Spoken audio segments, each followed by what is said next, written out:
What is cryptocurrency? Blockchains, bitcoins, what does it all mean? Hey guys, my name is Jacques. In this video, I'm gonna break it down to you. Let's jump right in.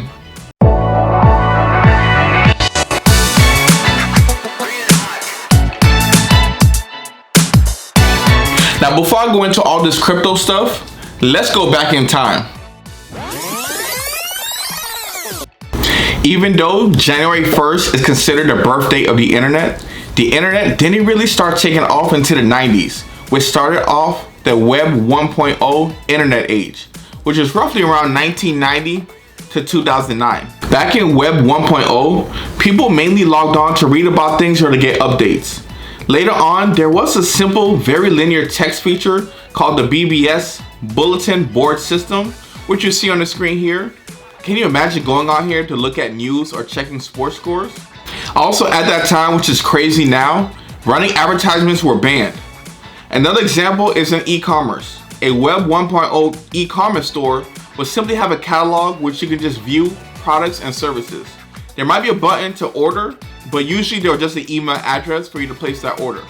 Now let me show you guys a great example of a Web 1.0 web design.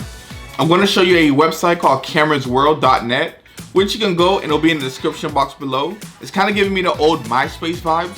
Not to give my age, but it's very simplistic. Look at this. Now as computers and information started to grow and evolve, of course things needed to change. That's where Web 2.0 comes into play.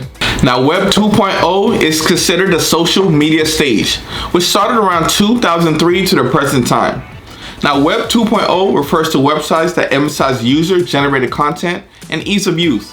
Where Web 1.0 ended and where Web 2.0 began cannot be clearly defined, as the change gradually happened over time as the internet became more interactive.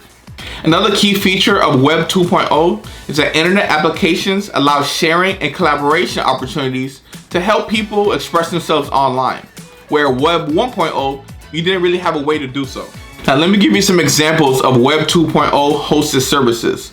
Google Maps, Google Docs, and Flickr, and video sharing sites such as YouTube, which you're on right now currently. Also, don't forget Facebook, which is another social networking site. This allows collaboration for people to interact with other people and also get information across the internet a lot quicker. And now we're in a new era, and you guessed it, Web 3.0. As time moves forward, and if you're looking at this chart, we start seeing AI-driven services, decentralized data architecture, and edge computing infrastructure in the Web 3.0. But wait, what does that all mean? And what does that have to do with you? Let me explain. First, let me break down what cryptocurrency is. Cryptocurrency is a digital or virtual currency that is secured by cryptography, which makes it nearly impossible to counterfeit or double spend. Now, the most famous cryptocurrency is Bitcoin. Now, any other cryptocurrency that's not Bitcoin is considered an altcoin, which stands for alternative coins. Now, examples of alternative coins are Ethereum, Solana, Polkadot, Dogecoin, Litecoin, and Shiba. Most cryptocurrencies are decentralized networks based off the blockchain technology, which is a distributed ledger enforced by a network of computers, which means there isn't a single authority that controls it. That basically means you might not have to worry about a bank or the government messing with your money. Now let me break down what a blockchain is. Blockchain is a method of storing data where the data is stored in blocks which are linked to the previous block. Now I'm going to illustrate how a normal transaction occurs, and then afterwards I'll explain how a cryptocurrency transaction happens. So first, let's imagine Alice is trying to buy a book from Bob for $100. Usually you use cash or use a credit card for the transaction. Now if you use a credit card, you'll swipe your card.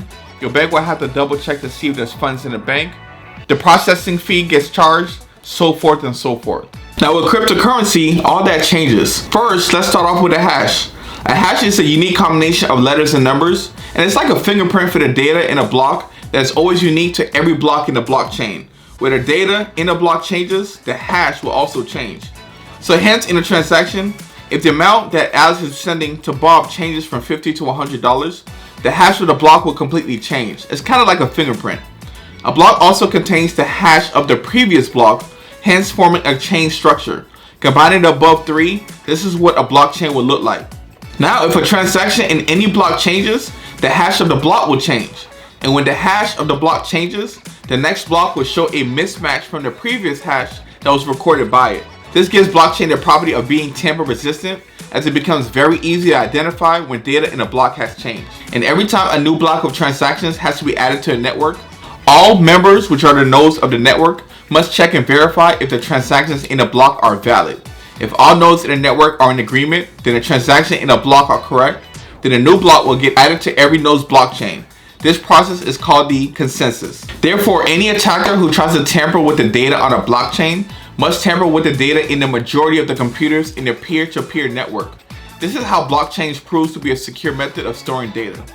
The first blockchain-based cryptocurrency was Bitcoin, and is still the most famous one today. And there are thousands of altcoins in currency right now with different functions and specifications. As of November of 2021, there is over 18.8 million Bitcoins in circulation with a total market cap of around 1.2 trillion.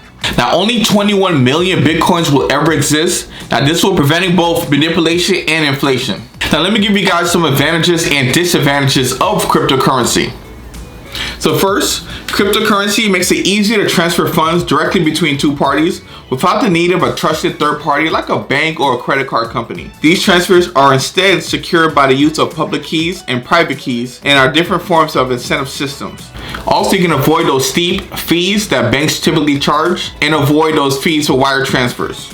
Now, a disadvantage of cryptocurrency, and because of the semi-anonymous nature of it as well, makes it well suited for illegal activity such as money laundering and tax evasion. And I would love to know from you guys, how do you think the cryptocurrency is going to shape our future? Drop your answers in the comment section below. Now, I know that was a lot of information. I just want to give you guys a generic idea of what cryptocurrency is. If you guys want to start investing, definitely check out crypto.com or even coinbase.com to start investing right away. Now remember, this is not financial advice.